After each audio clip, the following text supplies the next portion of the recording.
Hi viewers, welcome to our channel. ప్రస్తుతం మనతో ఉన్నారు ప్రముఖ రాజకీయ, ఆర్థిక, సామాజిక విశ్లేషకులు సిఏ నాగార్జున రెడ్డి గారు. Good evening Guruji. Good evening. Guruji, last వీడియోలో మనం ఇరాన్ ఇజ్రాయెల్ వార్కు సంబంధించి మాట్లాడుకున్నాం. ఆ తర్వాత చూసుకుంటే అసలు గ్లోబల్ పాలిటిక్స్కి సంబంధించి ఏం చెప్తారు? అమెరికా కావచ్చు, రష్యా, చైనా, అరబ్ కంట్రీస్, ఈ యూరోపియన్ యూనియన్కి సంబంధించి ఎవరికి సపోర్ట్ చేస్తున్నారు? దీని గురించి మీ యొక్క అభిప్రాయం అంటే ఏం చెప్తారు? ఇరాన్కి ఇజ్రాయెల్కి మధ్య జరుగుతున్నటువంటి యుద్ధం సందర్భంగా తీసుకొచ్చాను. It's an interesting topic Guruji. దీని గురించి చెప్పుకునే ముందు ఇవాళ ప్రపంచ యోగా దినోత్సవం. మోడీ గారి అచీవ్మెంట్స్లో ఇది ఒకటేని బల్లగుద్ది చెప్పుకోవచ్చు. యునైటెడ్ నేషన్స్ వాళ్ళని, ప్రపంచంలో అనేక దేశాలని ఒప్పించి డిక్లేర్ చేశారు. భారతదేశంలో ఎప్పటి నుంచో ఫాలో అవుతున్నటువంటిది. ప్రపంచవ్యాప్తంగా 175 దేశాల్లో ఈరోజు ఇది జరుగుతుంది. Anyhow, all the best. Modi గారికి మరొకసారి హృదయపూర్వకంగా థ్యాంక్స్ చెప్పుకోవచ్చు. His excellency the honourable prime minister of India Narendra Modi గారికి. అందులోనే వాళ్ళ సెలబ్రేషన్స్ కూడా మన ఆంధ్రప్రదేశ్లో వైజాగ్ వేదికగా జరగటం. అదే మన వైజాగ్ వేదికగా జరుగుతుంది. ఎందుకో క్యాజువల్గా అప్పుడప్పుడు ఫోన్ చేస్తుంటాను కాబట్టి అన్న పత్తిపాటి పుల్లారావు గారికి ఫోన్ చేస్తే ఎక్కడున్నారండి పత్తిపాటి పుల్లారావు గారంటే వైజాగ్లో ఉన్నానండి, ఈ యోగా సందర్భంగా అరేంజ్మెంట్స్ అవి చేస్తారు. ఎప్పుడు 4-5 రోజులు ఓకే అక్కడే ఉంటాడు ఆయన. Anyhow, all the best. అంత మాత్రాన ఆయన విశ్వగురువు అని చెప్పి ఎంత డబ్బా కొట్టుకున్నా కానీ అదేం ఉపయోగం ఉండదు. విశ్వగురువు ఏం కాదు, మర్చిపోలేదు. ఇప్పుడు గ్లోబల్ పాలిటిక్స్ గురించి కదా అడుగుతున్నావు. అంతర్జాతీయ రాజకీయం అనేటువంటిది ఎలా ఉంటుంది? ఆయుధాల విషయంలో, యుద్ధాల విషయంలో, వ్యాపార విషయంలో, మిగిలిన విషయాల్లో ఎలా ఉంటుంది అని కనుక విశ్లేషించుకుంటే ఒక సామాన్య మానవుడికి 10th క్లాస్, ఇంటర్మీడియట్, గ్రాడ్యుయేషన్ చదువుకున్నటువంటి పిల్లలకి అర్థమయ్యేటట్టుగా వీలైనంత క్లుప్తంగా చెప్పాలి అంటే ఇది కొన్ని భాగాల కింద విభజించి చెప్పుకోవచ్చు. ఓకే. ఇప్పుడైతే 2వ ప్రపంచ యుద్ధం అనేటువంటిది ఎండ్ అయిపోయిందో, 60 లక్షల మంది జ్యూస్ని గ్యాస్ ఛాంబర్స్లో పెట్టి చంపేశారు. ప్రపంచవ్యాప్తంగా వాళ్ళంతా చెల్లాచెదరైపోయారు.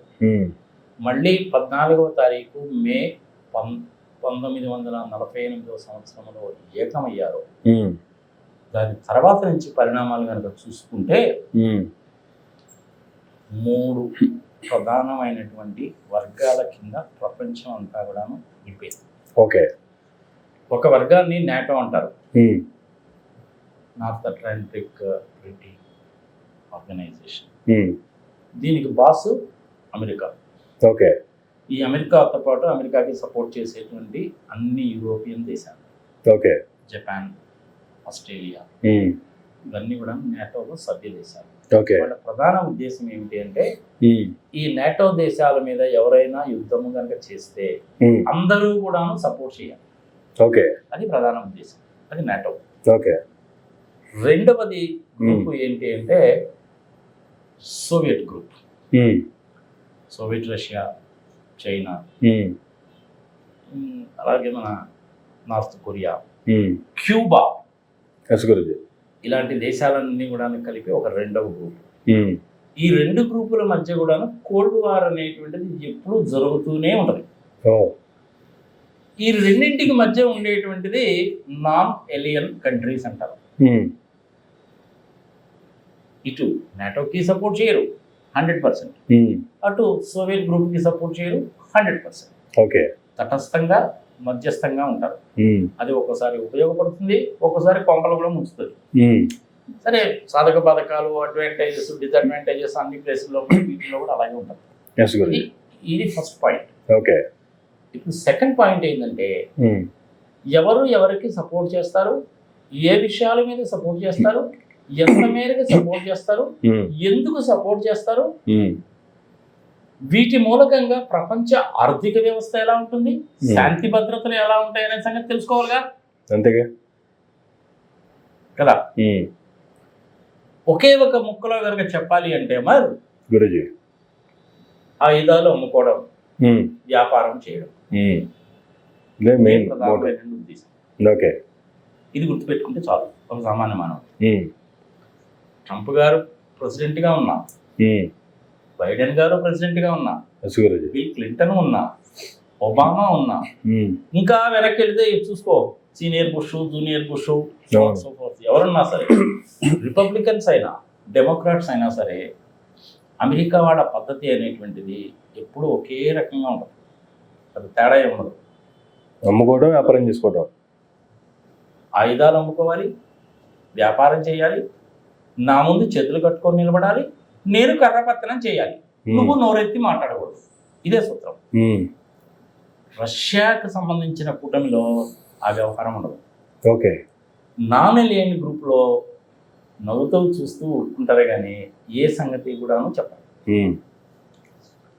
ఇది ప్రధానమైనటువంటి విషయం. ఓకే. సో ఈ జియో పాలిటిక్స్ అనేటువంటిది ఎంత విచిత్రంగా, ఎంత చిత్రాతి చిత్రంగా ఉంటాయంటే మనం కూడాను ఎంత పరిశీలించినప్పటికీ, ఎన్ని సంవత్సరాలు వెనక్కి పరిశీలించినప్పటికీ, ఇప్పుడు ఇరాన్కి ఇజ్రాయెల్కి మధ్య జరుగుతున్న యుద్ధాన్ని చూసినప్పటికీ, పెహల్గాం సంఘటన పోయిన నెలలో 7, 8, 9, 10వ తారీఖుల్లో మనం చేసినటువంటిది చూసినా, రష్యాకి ఉక్రెయిన్కి మధ్య జరుగుతున్నది చూసినా, ఇజ్రాయెల్ మీద చుట్టూ ఉన్నటువంటి దేశాలు Egypt, Jordan, Syria, Lebanon, PLA Palestinian Liberation Organisation వాళ్ళు చేస్తున్నది చూసినప్పటికీ కూడా ప్రధానంగా ఒకే ఒక విషయం కనపడుతుంది గురుజీ, ఎవడి స్వార్థము వాడిదే. ఓకే.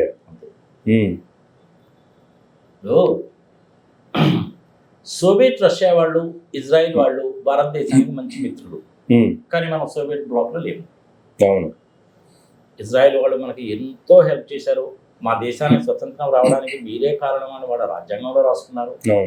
సోవియట్ రష్యా వాళ్ళకి మనకి ఒప్పందం 1960లో ఉన్నటువంటిది ఇందిరాగాంధీ గారు బయటికి తీసి 1971లో యుద్ధం చేశాం.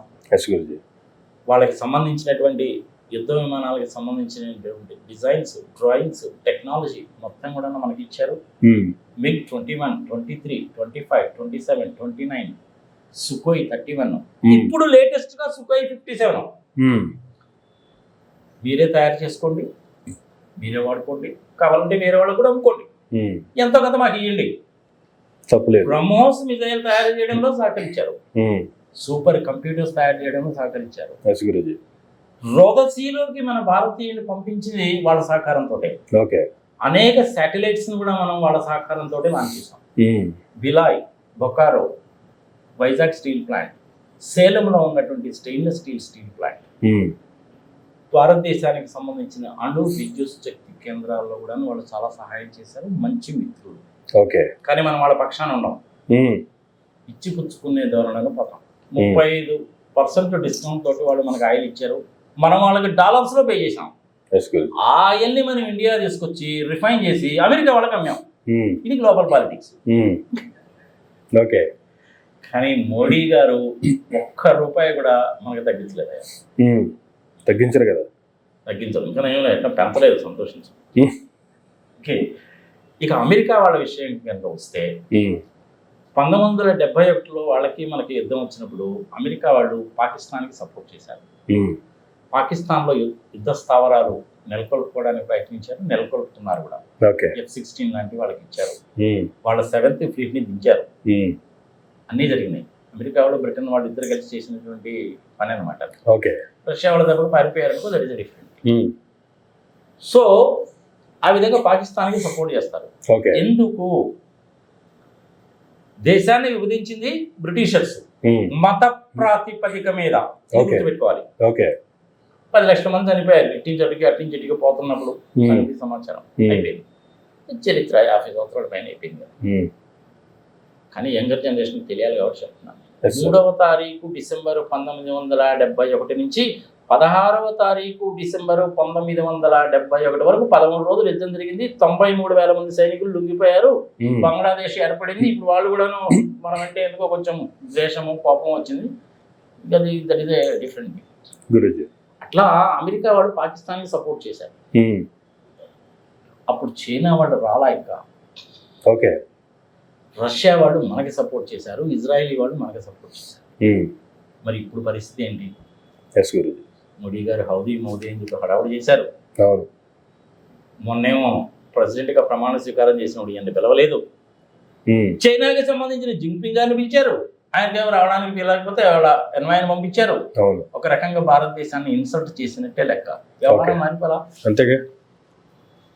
అలాగని చెప్పి భారతదేశానికి 100% అమెరికా వాళ్ళు సహాయం చేస్తారంటే మొత్తం 75 సంవత్సరాల హిస్టరీ తీసుకుంటే ఎప్పుడు కూడా చేయలేదు. ఓకే. నాకు తెలిసినంత వరకు అమెరికా వాళ్ళు మనకి 100% నమ్మదగ్గ మిత్రుడు కాదు. ఓకే. ఈ పాయింట్ ఒక్కటి గుర్తుపెట్టుకుంటే చాలు.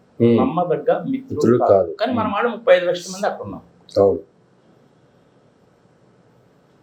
నేను నీ దగ్గర F-35 కొనుక్కుంటా, కానీ నాకు టెక్నాలజీ ట్రాన్స్ఫర్ చేయరు. నేను సొంతగా లైట్ ఎయిర్ క్రాఫ్ట్ విమానాన్ని తయారు చేసుకుంటున్నా. నేను ఒక అగ్రిమెంట్కి వచ్చాము. GE వాళ్ళ 404 అనేటువంటి ఇంజన్ ఇస్తానని చెప్పావు, ఇంతవరకు ఇవ్వాల. 1966-67 సంవత్సరాల్లో తారాపూర్లో మనం నెలకొల్పుకున్నటువంటి అణు విద్యుత్ శక్తి కేంద్రానికి మన అనాపైతులతో సహా డబ్బులు కట్టాము, ప్లాంట్ పెట్టారు, ట్రైనింగ్ ఇచ్చారు. యురేనియం 238 కూడా సప్లై చేస్తామని అగ్రిమెంట్లో ఒప్పుకొని 3 సంవత్సరాలు పోయిన తర్వాత లేదు లేదు లేదు లేదండి, మీరు ఈ మెటీరియల్ అంతా కూడా అణ్వాయుధాలు తయారు చేయడానికి ఉపయోగిస్తారని ఎగ్గొట్టాను. చాలా అండర్ ఎస్టిమేట్ చేస్తారు అమెరికన్స్, మనల్ని చాలా అండర్ ఎస్టిమేట్ చేస్తారు. ఓకే. కానీ మనం ఏం చేసాం? మనమే సొంతగా తయారు చేసుకున్నాం. యురేనియం, పొలోనియం, ప్లూటోనియం, థోరియం లాంటి పదార్థాల నుంచి కూడాను అణుశక్తిని ఉత్పత్తి చేసుకునేటువంటి అణుశక్తి కేంద్రాలు పెట్టుకున్నాం. కాల్పక్కం లాంటి హెవీ వాటర్ ప్లాంట్ కూడా మనకు టెక్నాలజీ ఇవ్వలేదు. రష్యా వాళ్ళని మనం అడగలేదు, మనమే సొంతంగా తయారు చేసుకున్నాం. అది ఇండియా కెపాసిటీ. సైకిల్ మీద ర్యాకెట్లు తీసుకెళ్ళినటువంటి రోజుల దగ్గర నుంచి ఈ రోజు మనం 104 శాటిలైట్ని పర్ఫెక్ట్గా వాటి కక్షల్లోకి ప్రవేశపెట్టేంత స్థాయికి మనం ఎదిగాం. చంద్రుడి మీద నీళ్లు ఉన్నాయని చెప్పి కనుక్కున్నాం. ఎన్నిటిలో కూడాను ఇటు రష్యా వాళ్ళు కొంతవరకు చేశారేమో కానీ అమెరికా వాళ్ళు మనకి ఏనాడు సహాయం చేయలేదు. అలాగని చెప్పి మనకు అమెరికాతో తగాదు ఎందుకు? అంతేగా. అమెరికా వాళ్ళ ప్రధాన నైజం ఏంటి? చేతులు కట్టుకొని నిలబడాలి, కర్ర పెత్తనాన్ని బరాయించాలి, ఆయుధాలు అమ్మితే మనం కొనుక్కోవాలి, టెక్నాలజీ ట్రాన్స్ఫర్ చేయడు. వీలైతే కనుక క్యాట్సా చట్టాన్ని ఉపయోగించి ఇబ్బందులు పెడతారు. ఇరాన్ దగ్గర నుంచి నువ్వు కనుక ఆయిల్ కొనుక్కున్నట్టయితే నీ సంగతి ఏందో చూస్తానని బెదిరించారు మనం. ఈ సావనీలో బాబు ఉద్దేశంతో సరే ఫోన్లో అని చెప్పి మానేశాం. ఆ టైంలో రష్యా వాడు మనకు 35% డిస్కౌంట్కి ఇచ్చారు. S-400 సిస్టమ్ కొనుక్కున్నప్పుడు కూడా మనం అలాగే బెదిరించారు. చూశారులే పో అన్నారు. ఇరాన్ దగ్గర నుంచి మనకి గ్యాస్ తెచ్చుకోవడానికి పైప్ లైన్ వేసుకుంటున్నాం మనం. అది పూర్తయిందా లేదా అన్న సంగతి ఇన్ఫర్మేషన్ నాకు ఎక్కడ దొరకలేదు. పైప్ లైన్ ద్వారా కనుక వస్తే చాలా తక్కువ పడుతుంది. దానికి కూడా అమెరికా వాడు బెదిరించారు. ఇట్లాంటి ఇన్స్టాన్సెస్ అనేటువంటిది నేను కొన్ని వందలు చెప్పగలను మరి. కానీ ఈ 3 అనేటువంటిది చాలా ఇంపార్టెంట్ కదా. అంతే కదా. ఈ 3 విషయంలో మనకి అమెరికా వాళ్ళు సపోర్ట్ చేయలేదు కాబట్టి అమెరికా మనకి నమ్మదగ్గ మిత్రుడు కాదు. వాళ్ళతోటి ఎంతవరకు ఉండాలంటే అంతవరకు ఉండాలి. ఏమంటే ట్రంప్ గారు బాగున్నారండి, బాగున్నానండి అనాలి. అంతవరకే కానీ భుజం మీద చేసే పరిస్థితి కనుక పోయాము అంటే పంపు ఉంచేస్తారు. మనకి మిత్రత్వం అసలు లేదు, వాళ్ళతో శత్రుత్వం కూడా అసలు లేదు. అంతే. స్వార్థపూరితమైనటువంటి పనులు చేస్తారు. మునీర్ని పిలవడం ఏందా నాకు అర్థం కాదు. ప్రైవేట్ లంచ్ అంటారు ఇక ట్రంప్ గారికి. మొదట్లోనేమో మేము ఇన్వాల్వ్ కావన్నాడు, మొన్నేమో లంచ్కి పిలుస్తాడు. మరి మనం ఏమనేది అర్థం చేసుకోవచ్చు. గ్లోబల్ పాలిటిక్స్ ఇలాగే ఉంటాయి గురుజీ. చైనా ప్రజలు మంచివాళ్ళు. మనది 81 కోట్ల ఎకరాల భూభాగం అయితే చైనా వాళ్ళది ఇంచుమించుగా 280 ఎంతో చెప్తాగో ఎక్కడ రాసి పెట్టాను. 270 లక్షల కోట్ల ఎకరాల భూభాగం. మనకంటే 3 పెద్దోడు. పాపులేషన్ ఇద్దరిని సమానమే. ఇన్ఫ్రాస్ట్రక్చర్లో వాళ్ళు సూపర్. హై స్పీడ్ ట్రైన్స్ కానీ ఇంకోటి కానీ చాలా సిస్టమేటిక్గా ఉంటారు. పిచ్చి పిచ్చి వేషాలు వేస్తే తలలు తీసేస్తారు. అంత స్ట్రిక్ట్గా మనం ఇండియాలో చేయం. అదే మన వీక్నెస్. చట్టాలు ఉండడానికి మటుకు 1200 చట్టాల పైన ఉన్నాయి. కానీ ఒక్కొక్క చట్టంలో కొన్ని వేల బూతులు ఉంటాయి. దాన్ని అడ్డం పెట్టుకొని 50 కోట్ల రూపాయలు ఇంట్లో తగలబడిపోయినటువంటి జడ్జిని కూడా వదిలేస్తాం మనం. నేను మళ్ళీ ఆ టాపిక్స్లోకి ఎందుకు వెళ్ళాలి? అంతే, అదే సపరేట్ టాపిక్ కదా. ఇప్పుడు మనం ఇజ్రాయెల్కి సపోర్ట్ చేస్తే ఇరాన్ దగ్గర నుంచి గ్యాస్ ఆయిల్ కొనుక్కుంటాము. వాళ్ళతో రిలేషన్స్ బాగానే ఉన్నాయి. ఇప్పుడు మనం ఇజ్రాయెల్కి సపోర్ట్ చేస్తామంటే ఇరాన్ వాళ్ళకి కోపం వస్తుంది. అంతే కదా. ఇరాన్ వాళ్ళ కనుక మనం కనుక సపోర్ట్ చేస్తే అమెరికా వాళ్ళకి కోపం వస్తుంది. రష్యా వాళ్ళకి హ్యాపీగా ఫీల్ అవుతారు. ఇది గ్లోబల్ పాలిటిక్స్ అనేటువంటిది ఇలాగా ఉంటాయి. ఓకే. ఇరాక్లో ఏం చేశారు? నీ దగ్గర అణ్వాయుధాలు ఉన్నాయి అని వాళ్ళ మీద యుద్ధము చేసి అతన్ని చివరి గుహలో దాక్కున్నాను కూడా బయటికి తీసుకొచ్చి చంపేశారు. ఓకే.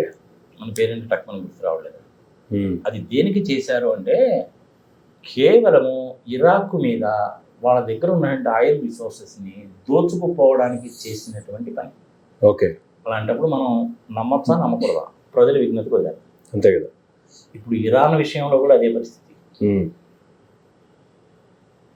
ఇరాన్ని అణగదొక్కేసి దానికి కారణం ఏం చెప్తున్నారు? ఇప్పుడు నీ దగ్గర అణ్వాయుధాలు ఉన్నాయి, అదే కారణం. ఇరాక్ ఏం చెప్పారో ఇరాన్ కూడా అదే చెప్తున్నారు. ఓకే. చివరికి ఇరాన్ని బాగా డౌన్ చేసేసి అక్కడ ఉండేటువంటి ఆయిల్ రిసోర్సెస్ కంటే కూడా గ్యాస్ ఎక్కువ ఉంటుంది వాళ్ళ దగ్గర. ఓకే. ఆ గ్యాస్ మీద ఆధిపత్యం అనేటువంటిది సంపాదించాలి. ఇది ప్రధాన ఉద్దేశం. ఇది వ్యాపార దృక్పథం. ఓకే. చెప్పే కదా నేను ఆల్రెడీ. ఇది వ్యవహారం. ఈ అమెరికాకి సపోర్ట్ చేసే యూరోపియన్ కంట్రీస్ అందరూ కూడా అలాగే ఉంటారు. ఓకే. ట్రంప్ గారు వచ్చిన తర్వాత ఏం చేశాడంటే ఇప్పుడు వాళ్ళకు కూడా ఇట్ అంటుంది. ఇప్పుడు పొద్దున మాట మధ్యాహ్నం మాట్లాడుతారు, ఏడ కొంప ముంచేటట్టున్నాడు. నిన్న మొన్న దాకా ఏంటంటే యూరోపియన్ కంట్రీ మీద వాళ్ళకి సైన్యం లేదు, అంతా వాడు చూసుకుంటున్నాడు కదా, మనకు రూపాయి ఖర్చు లేదు అని చెప్పి వీళ్ళు ఎక్స్ట్రా తెలివితేటలు చూపించారు. ఎక్స్ట్రా తెలివితేటలు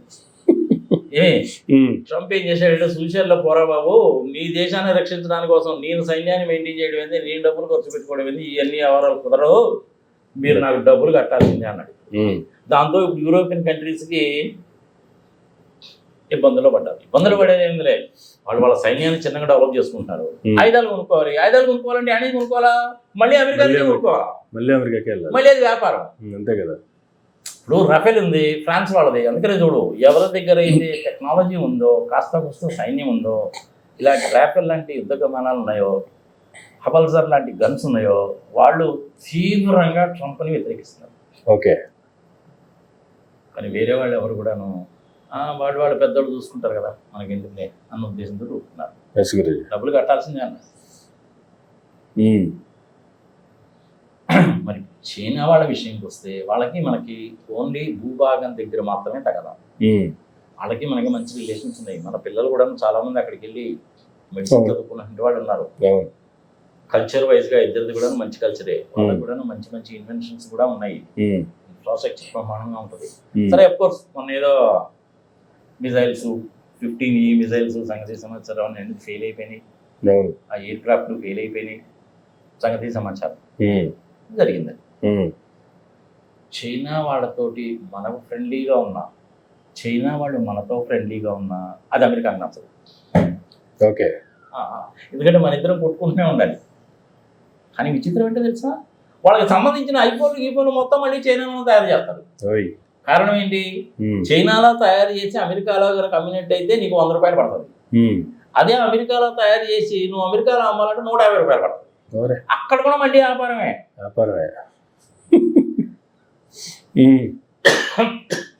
చైనా వాళ్ళేమో అమెరికాకి సంబంధించిన GPS కానీ ఇంకొకటి కానీ వాడతారు. మన ఇండియా వాళ్ళు కూడా నావిక్ అని మన మధ్య తయారు చేసుకున్నారు, బాగానే పనిచేస్తుంది. 1500 కిలోమీటర్ల రేడియస్లో బ్రహ్మాండంగా పనిచేస్తుంది. 1 మీటర్ అక్యురసీ. GPS కంటే కూడా మోస్ట్ సోఫిస్టికేటెడ్. ఓకే. మనం కొట్టినేంటి దెబ్బ అనేది మన నావిక్ ఉపయోగించి కొట్టాము, GPS ఉపయోగించి కాదు. ఓకే. GPS ఉపయోగిస్తే ఇక్కడ కొడితే ఎక్కడ అడవుల్లోనో, సముద్రంలోనో, శ్మశానంలోనో పడేది. ఏం కొట్టారా నిజంగా, ఆన్ ది డాట్ అన్నమాట. ఈవెన్ కిరాణా దగ్గర వాళ్ళు అణ్వాయుధాలు దాచిపెట్టుకున్న ప్రదేశం ఏదైతే ఉందో అణ్వాయుధాన్ని కొట్టకుండా ఆ అణ్వాయుధాలు కరెక్ట్గా గేట్ దగ్గర కొట్టారు. ఓకే. అమ్మో రేడియేషన్ వచ్చేసింది కదా అని అమెరికా కూడా పరిగెత్తుకొచ్చారు కదా. సో అందుకని ఈ గ్లోబల్ పాలిటిక్స్ అనేవి చాలా వింతగా ఉంటాయి. ప్రధానంగా స్వార్థము, వ్యాపారం, యుద్ధాలు, ఆయుధాలు అమ్ముకోవడం, ఇవే ప్రధానమైన పనులు. ఓకే. ఇక్కడ మధ్యలో నాకు ఒక ధర్మ సందేహం లాంటిది ఒకటి ఉంది. ప్రపంచవ్యాప్తంగా కావచ్చు, దేశంలో కావచ్చు, రాష్ట్రంలో కావచ్చు, ఎక్కడే జరిగినా పరిగెత్తుకుంటూ నేనున్నాను, నేను శాంతి సభలు నిర్వహిస్తాను, వాళ్ళిద్దరి మధ్య శాంతి చేకూరుస్తాను, యుద్ధాన్ని ఆపుతాను, లేదు ఆగిపోయిన ప్రతి దగ్గర నేనే ట్రంప్తో మాట్లాడి యుద్ధం ఆపించాను, లేదంటే నేనే పాకిస్తాన్ ప్రధానితో మాట్లాడి యుద్ధం ఆపించాను అని చెప్పేటువంటి కేఏ పాల్ గారు ఈ ఇజ్రాయెల్ వర్సెస్ ఇరాక్ వార్లో కనిపించట్లేదు ఏంటి? కనిపించకపోవడం ఏంది, అప్పుడప్పుడు కనిపిస్తానే ఉంటాడు. వీడియోలు కూడా చేశాడు, నేను కూడా చూశాను. వీడియోలు చేశారు, ఓకే. వీడియోలో నాకు కూడా వచ్చే కొన్ని వీడియోలు నేను కూడా పబ్లిష్ చేశాను, ఓకే.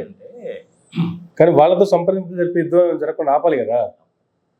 కేఏ పాల్ని విషయంలో కనుక చెప్పాలంటే ఆయన్ని తగ్గించి చూడవలసిన పని కానీ, ఎగతాళిగా హేళనగా మాట్లాడవలసిన పని కానీ లేనే లేదు. సరే, ఏబిఎన్ రాధాకృష్ణమూర్తి ఆయన గుడి కడుక్కోవడం ఆయన చేత కాదు, ఆయన కూడాను ఆయన ఇంటర్వ్యూకి పిలిచి మొహం మీద కాళ్ళు పెట్టి ఇలా ఇలా ఊపుకుంటూ అని అంత ఆయనతో ఎగతాళిగా మాట్లాడితే ఎలా ఉంటుందని చెప్పి ఆ ఇంటర్వ్యూలో ఆయన చాలా బాగానే చూపించారు. స్టూడియోకి వెళ్ళే ముందు నాకు ఫోన్ చేశాడు. ఫోన్ చేస్తే ఆయన ఈ విధంగా అడిగితే ఈ విధంగా చెప్పండి సార్ అని చెప్పాను నేను. ఆయన అదే చేశాడని. ఓకే. ప్రపంచవ్యాప్తంగా ఉండేటువంటి దేశాల్లో ఉన్నటువంటి చాలా మంది ఆయన దగ్గరకు వచ్చి ఆశీర్వాదం తీసుకుంటే చంద్రబాబు నాయుడుతో అంత అవమానకరంగా మాట్లాడడం అనేటువంటిది ప్రజల విజ్ఞతకు వదిలేద్దాం. ఎంత మాత్రం కరెక్ట్ అన్నది. Don't under estimate. పిచ్చి హాస్పిటల్లో ఉండే పిచ్చి వాడు కూడా తెలివితేటలు ఉంటాయా? చెప్పాలంటే సామాన్యమైన మనిషి అనుకుంటున్నావా? ఇది నువ్వు 2 బోయింగ్ 747 ఉన్నాయి తెలుసా ఆయనకి. అమెరికాలో ఉన్నాయి ఇప్పుడు కూడా. అమెరికన్ సిటిజన్ ఆయన. ఏంటంటే కేఏ పాల్ గారు ఇండియా ఎందుకు వచ్చారండి మీరు అనేసి అడిగితే 2 years బ్యాక్ అమెరికాలో ఉన్నప్పుడు కూడా రెగ్యులర్గా ఫోన్ చేస్తాను. ఎందుకు వచ్చారనేసి అంటే చేయాల్సిందంతా కూడా చేశానండి, అంతా బాగానే ఉంది, కానీ మన దేశం మరి ఈ విధంగా తయారైపోతుంది, ఇక్కడ ఏదో చేద్దాం ఉద్దేశంతో వచ్చానండి అన్నాడు. ఆయన పార్టీ పెట్టకుండా నిజంగా ప్రజాసేవలోనే కనుక ఉన్నట్టు కనుక అయితే ఈజ్ నెంబర్ 1. పార్టీ పెట్టడం అనేది నాకు తెలిసిన వరకు ఆయన చేసినటువంటి తప్పు. మరి ఎప్పటికైనా సరిదిద్దుకుంటాడా లేడా అంటే ఆయన విజ్ఞతగా వదిలేద్దాం. నేను ఒకటే చెప్తున్నా, ఆంధ్రప్రదేశ్లో ఉండేటువంటి వాళ్ళందరికీ కానీ, ప్రపంచవ్యాప్తంగా ఉండేటువంటి వాళ్ళకి కానీ, ప్రత్యేకించి ఆంధ్రప్రదేశ్లో ఉన్నటువంటి నీచ నికృష్ట దరిద్ర దిక్కుమాల దౌర్భాగ్యం టీవీ ఛానల్స్ అండర్ ఎస్టిమేట్ చేయకండి. Every dog has its own day అని ఒక ప్రిన్సిపల్ ఉంటుంది. నిజంగా ఆయన ట్రంప్ గారికి డైరెక్ట్గా హాట్ లైన్ లేకపోయినప్పుడు ఫోన్ చేసి మాట్లాడే కెపాసిటీ లేదా అంటే ఉంది. 100%. బ్రిటన్ ప్రైమ్ మినిస్టర్ తోటి మాట్లాడలేడా, పుతిన్ గారితో మాట్లాడలేడా? అవును. ప్రపంచంలో తెలియనటువంటి వాడు అంటూ ఉన్నాడా? అందరికీ తెలుసు. మన తెలుగు టీవీ ఛానల్స్ కూడా ఆయన పిచ్చోని చూసిన వాళ్ళు చూస్తారేమో కానీ ట్రంప్ గారు లాంటి వాడు, పుతిన్ లాంటి వాడు చూడరు. ఈవెన్ బెంజమిన్ నెతన్యాహు కూడా చూడ్డాయి. ప్రపంచంలో ఈవెన్ సౌదీ అరేబియా కింగ్ కూడా అక్కడ చూడు స్వామి. మరి వీళ్ళు ఎందుకు అక్కడ చూస్తారో నాకు అర్థం కాదు. మరి వీళ్ళని తెక్కలవాళ్ళు అనుకోవాలా, పిచ్చోళ్ళు అనుకోవాలని ప్రజలు విన్నది కుదరదు. ఏదైనా పిచ్చోని చేయాలన్నా ఏది చేయాలన్నా మదర్లాండ్ వాళ్ళే కదా, మిగతా వాళ్ళంతా బాగానే చూస్తారు మనుషుల్ని. అంతే కదా. ఇప్పుడైనా కానీ ఏంటంటే ఒక పిచ్చి కుక్కరిగా చంపాలంటే ఏం చేయాలి, దాని ఫస్ట్ పిచ్చి కుక్క అని ముద్ర వేయాలి. ఆ ముద్ర వేయడం అనేది ఈ టీవీ ఛానల్స్ కూడా కొంతకాలం చేశారు. చివరికి జనాలకు విన్న తర్వాత ఏమనిపిస్తుందంటే ఆయన నిజమే ఉంటుందిలే బాబు అని అనిపించడంలా అలా తయారు చేశారు ఆయన. So don't under estimate him. నిజంగానే ఆయన ఇప్పుడు జరుగుతున్నటువంటి దాంట్లో కనుక ఇద్దరితోటి కూడా మాట్లాడి సంప్రదింపులు టేబుల్ మీదకి తీసుకొచ్చి సమస్యని పరిష్కరించలేడా అంటే పరిష్కరించలేడు. 100% ఆ కెపాసిటీ ఆయనకు ఉంది. ఎందుకంటే నాకు ఏ మతంతో సంబంధం లేదంటాడు. నేను యేసు ప్రభువుని నమ్ముకున్నాను కానీ నాకు మతంతో సంబంధం లేదు. టెర్రరిజం అనేటువంటిది పోవాలంటాడు ఆయన. తప్పేం కాదుగా. అంతేగా. మరి అమెరికా వాళ్ళు ఎందుకు చేయరా పని, ట్రంప్ గారు ఎందుకు చేయరా పని? ప్రపంచంలో టెర్రరిజం అనేటువంటిది ఉండకూడదు. ఆయుధాలు ఎవరికి అమ్ముకోవాలి మరి లేకపోతే? అదే కదా మరి గ్లోబల్ పాలిటిక్స్ అంటే. 3000 మందిని అయితే అతను చంపేసినప్పుడు అయినా కానీ అమెరికా వాళ్ళకి బుద్ధి రావద్దు. ఆ రోజు నుంచి ఈ రోజు వరకు ఇంతమంది ప్రెసిడెంట్స్ మారారు కానీ ఎవరు కూడా గట్టిగా చెప్పరే. స్వార్థము, ఆయుధాలు అమ్ముకోవాలి, వ్యాపారం చేయాలి, ఇంతే. ఎందుకు చేయరు మరి? పహల్గామ్లో జరిగిందంటే దానికి హిందువా కాదా, క్రిస్టియన్ అయితే కనుక చంపేయండి, హిందూ అయితే కనుక చంపేయండి, అది కనుక చదవకపోతే వీళ్ళని ఐడెంటిఫై చేసినప్పుడు ట్రంప్ గారు చెప్పాలా లేదా? మొట్టమొదటిలో ఏమన్నారు, నాకేమి సంబంధం లేదు, మీరు చూసుకోండి అన్నారు. తర్వాత ఏం చేశావు, ప్రపంచ బ్యాంక్ దగ్గర నుంచి డబ్బులు ఇప్పించావు. ఇది న్యాయమా ధర్మమా? వాళ్ళ విజ్ఞతకు వదిలేద్దాం. ఇంక నేను ఇంతకంటే చెప్పలేను బాస్. గ్లోబల్ పాలిటిక్స్ అంటే ఇలాగ ఉంటాయి, ఎవడ స్వార్థము వాడు చూసుకుంటాడో, మన జాగ్రత్తలో మనం ఉండాలి. ఇజ్రాయెల్కి మటుకు సపోర్ట్ చేయడంలో ఎటువంటి తప్పు లేదు, పాలస్తీనియన్ లిబరేషన్ ఆర్గనైజేషన్ వాళ్ళకి మనం కొమ్ము కాయాల్సిన పని కూడా లేదు. గ్లోబల్ పాలిటిక్స్ అంటే ఇలాగే ఉంటాయి, చాలా జాగ్రత్తగా ఉండాలి. ఎస్పెషల్లీ మినిస్టర్స్ ర్యాంక్లో, ప్రైమ్ మినిస్టర్స్ ర్యాంక్లో ఉండేటువంటి వాడు ఎవరైతే ఉన్నారో వాళ్ళందరూ కూడాను ఆచి తూచి మాట్లాడాలి. ఈ సందర్భంగా నేను ఇంకొక విషయం కూడా చెప్తాను. మనకి ఇండియాలోనూ ప్రపంచవ్యాప్తంగా కొన్ని ఛానల్స్ ఉన్నాయి. అందులో బాగా చెప్పుకోదగ్గ ఛానల్ అనేసి అంటే పి గురు ఛానల్. శ్రీ అయ్యర్ గారు, ఆయనకు 6-7 భాషలు వచ్చు, ఒక 30 దాకా పేటెంట్ రైట్స్ ఉన్నాయి, ఒక 20 దాకా పుస్తకాలు రాశాడు, అమెరికాలో ఉంటాడు, హైదరాబాద్ కూడా వస్తుంటాడు. మన సికింద్రాబాద్లో కనుక స్కందగిరి టెంపుల్ దగ్గర ఉంది కాబట్టి అక్కడ కూడా వస్తుంటాడు. ఆయన బేసికల్లీ తమిళ, తెలుగు కూడా వచ్చు, నాకు కూడా మంచి ఫ్రెండ్, బాగా మాట్లాడతాడు. ఆయన ఇలాంటి విషయాల్లో మంచి ఎక్స్పర్ట్. ఆయన ఛానల్ చూడండి, పి గురూస్, అది ఆయన ఛానల్ పేరు. ఇంకొక ఛానల్ పేరు ఏంటంటే, సార్ కట్ చేయి, ఇంకొక ఛానల్ పేరు, సరే ఆ ఛానల్ పేరు గుర్తొచ్చినట్టు చెప్తా. సుబ్రహ్మణ్య స్వామి గారు ఉన్నారుగా, ప్రొఫెసర్ సుబ్రహ్మణ్య స్వామి గారు 26 సంవత్సరాల వయసులోనే హార్వర్డ్ యూనివర్సిటీలో పిహెచ్డి తీసుకొని, ఈయన తమిళ బ్రాహ్మణ అయినప్పటికీ కూడాను ఒక పార్సీ ఆమెను మ్యారేజ్ చేసుకొని, మళ్ళీ అది కూడా ప్రేమించి, 2 కూతుళ్ళు, ఒక అమ్మాయి ఏమో ముస్లిం చేసుకుంది, ఇంకొక అమ్మాయి ఏమో మన తెలుగు ఆయన ఉన్నాడు, ఒక ఆయన వైజాగ్లో ఉంటాడు, ఈఏఎస్ శర్మ ఆయన కొడుకుని చేసుకుంది. ఆయన చెప్పేవి వినండి, ఆయన ప్రసంగాలు వినండి, ఆయన మోడీ మీద ఏం చెప్పాడో వినండి, ట్రంప్ మీద ఏం చెప్పాడో, అమెరికాని గురించి ఏం చెప్పాడు. అమెరికాని గురించి నాకు తెలిసింది ఎంత ఉంటాయా బాబు, సుబ్రహ్మణ్య స్వామి గారికి తెలిసిందంటూ 1% కూడా నాకు తెలియదు, కానీ ఆయన నాకు గురువు గారు లేడు. వాడు విహెచ్ఎస్ అనేటువంటి ఛానల్లో రెగ్యులర్గా వస్తూ ఉంటాడు, విశ్వ హిందూ సంఘం అని రెగ్యులర్గా ప్రోగ్రామ్స్ కండక్ట్ చేస్తుంటాడు.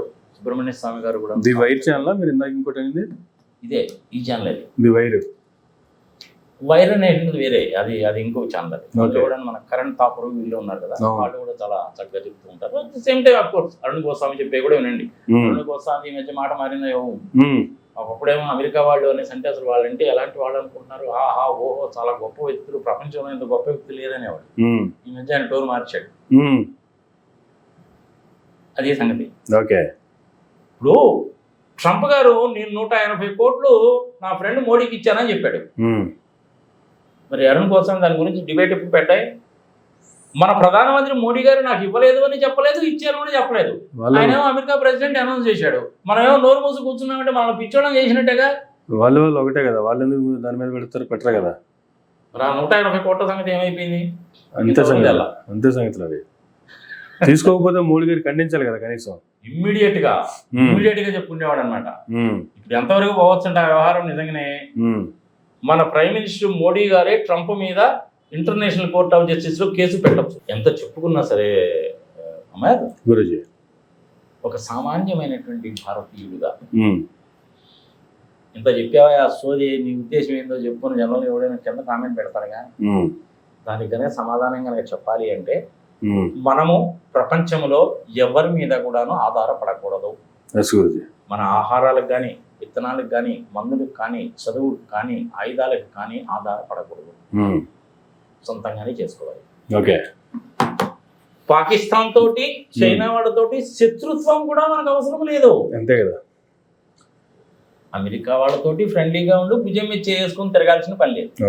సోవియట్ రష్యా వాళ్ళతోటి భుజం మీద చేసుకొని తిరిగినా తప్పు లేదు, ఫ్రెండ్లీగా ఉండాలి. ఇజ్రాయెల్ వాళ్ళకి హోల్ హార్టెడ్గా సపోర్ట్ చేయాలి. టెర్రరిజాన్ని ప్రపంచవ్యాప్తంగా నిర్మూలించడానికి కలిసి రావాలి అనేటువంటిది ఒక సామాన్య మానవుడిగా నా కోరిక. నువ్వు ప్రపంచం మొత్తాన్ని ఇస్లాం దేశం కింద మార్చేస్తారు, ఇస్లామిక్ వరల్డ్ కింద మార్చేస్తారు అంటే కుదరదు స్వామి. అది ఎట్ట కుదురుతుంది చెప్పి మ్యాటర్ ఆఫ్ కామన్ సెన్స్. ఎట్ట కుదురుతుంది? అది కుదిరేది కాదు. అంతే కదా.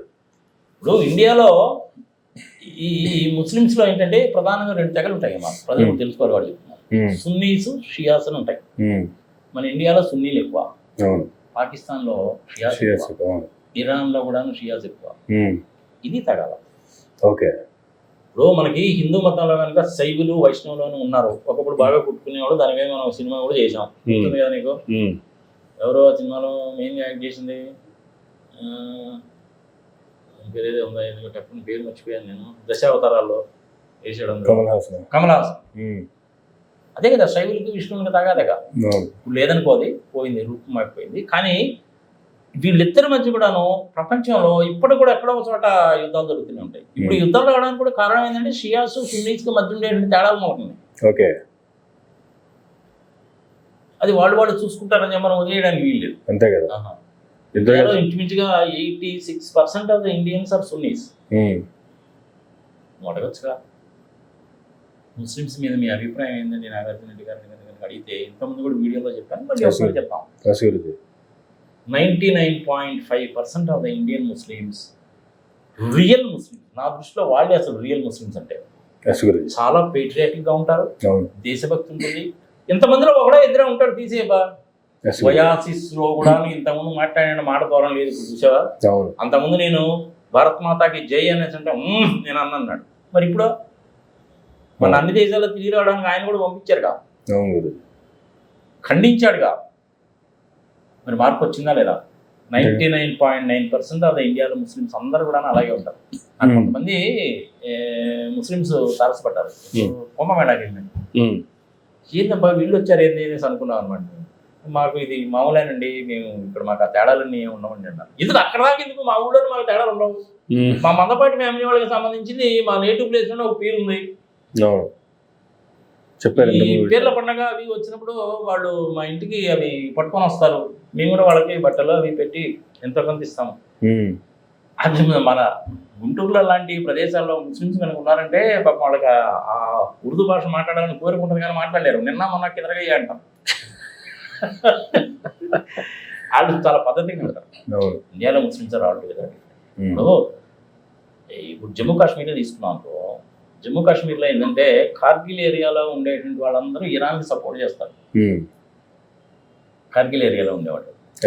లడఖ్లో ఉండేటువంటి వాళ్ళందరూ ముస్లిమ్స్ అందరూ భారతదేశాన్ని సపోర్ట్ చేస్తారు. జమ్మూ కాశ్మీర్లో మెజారిటీ ఆఫ్ ద పీపుల్ చాలా మార్పు వచ్చింది. టూరిజం బాగా డెవలప్ అయింది, ఆదాయం పెరిగింది కాబట్టి కంఫర్టబుల్ గా ఉన్నారు. దాన్ని డిస్టర్బ్ చేయాలనే పహల్గామ్ పని చేశారు. మరి పహల్గామ్ పని చేసినప్పుడు ట్రంప్ గారు ఇది చాలా అన్యాయము, అక్రమం అని చెప్పి 100% మనస్ఫూర్తిగా ఖండించాడంటే ఆయన ఎక్కడ ఖండించారు? కొన్ని అలాగే పుతిన్ గారు ఏమైనా ఖండించారంటే ఆయన కూడా ఖండించాల. చైనా వాళ్ళు ఏమైనా కామెంట్ చేశారా అంటే చేయలే. కారణం ఏంటి?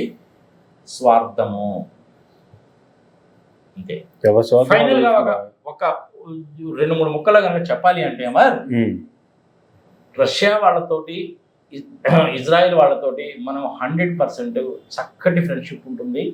శాంతి విషయంలో కానీ యుద్ధాల విషయంలో కానీ, in case of war and పీస్లో.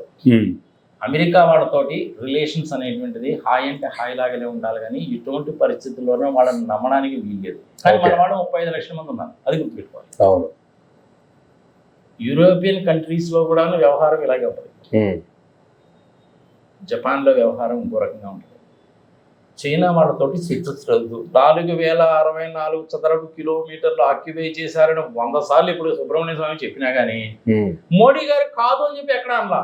కానీ కొయ్యి ఆయానై కొయ్యి గయానై అంటాడు. అరే 90 లక్షల కోట్లు ఏమైనాయండి మోడీ గారు అనేసి అంటే మళ్ళీ ఇంకా దిక్కుమాల లాంగ్వేజ్ వస్తుంది. ఇంకా లాంగ్వేజ్ అంతా. సో ఓవరాల్ గా ఏంటంటే ఎవరితోటి ఎంతవరకు ఎంత మేరకు ఎలా ఉండాలో అలా ఉండడం అనేటువంటిదే మంచిది. వాళ్ళు F-35 కనుక ఇవ్వకపోతే మనము Su-57 కొనుక్కుంటాము. Su-57 కూడా మనకే అడ్వాంటేజ్. ఎందుకంటే ఇప్పుడు ఆ విమానాల్లో ఏమవుతుందంటే మనకు సంబంధించిన బ్రహ్మోస్, ఆకాశం, పృథ్వీ ఇట్లాంటివన్నీ కనుక ఫిట్ చేయాలి అని చెప్పనైతే మోడిఫికేషన్ చాలా చేయాలి. వాడు $10,000 డాలర్లో చార్జ్ చేస్తారు. ఇది కనుక కొనుక్కున్నాం అనుకో మనం SU-57 మనకు అనుగుణంగా మార్చుకోవచ్చు. అంతే. సాఫ్ట్వేర్ మన చేతిలో ఉంటుంది, హార్డ్వేర్ మన చేతిలో ఉంటుంది, మ్యానుఫ్యాక్చరింగ్ మన చేతిలో ఉంటుంది, స్పేర్ పార్ట్స్ మనమే తయారు చేసుకోవచ్చు, అన్ని మనమే తయారు చేసుకోవచ్చు. రెండు కూడాను 5th generation aircrafts. Yes Guruji. ప్రపంచంలో మనం ఎక్కువగా ఎవరి మీద కూడా ఆధారపడకూడదు. దేనికైనా సరే కాదు, ఆధారపడ్డాము అనేసి అంటే నీ బతుకు బస్ స్టాండ్ అవుతుంది. ఓకే. పాకిస్తాన్ పరిస్థితి కూడా అదే. ఎస్ గురుజీ. అసలు ఇంత జరిగిన తర్వాత కూడాను వరల్డ్ బ్యాంక్ వాళ్ళు లోన్ ఇవ్వని చెప్పు వాళ్ళకి. అంతేగా. ఏ బేసిస్ లో వాళ్ళకి వరల్డ్ బ్యాంక్ వాళ్ళు లోన్ ఇస్తారు? ట్రంప్ గారు చెప్పకుండానే లోన్ ఇవ్వరుగా వాళ్ళు. అంతంలో ట్రంప్ గారు పాకిస్తాన్ సపోర్ట్ చేసినట్టుగా ఇది న్యాయమా ధర్మమా ప్రజలు విజ్ఞతకు వదిలేస్తారు. ఎస్ గురుజీ. ఇంతకంటే చెప్పడం అనవసరమేమో. Right Guruji. Yes Guruji. Right. Thank you. ఇవ్వండి గ్లోబల్ పాలిటిక్స్ సంబంధించి నాగార్జున రెడ్డి గారి విశ్లేషణ. ఇది ఈనాటి ఇంటర్వ్యూ. మరో గంటలో మళ్ళీ కలుద్దాం. చూస్తున్నానండి మేరా మీడియా.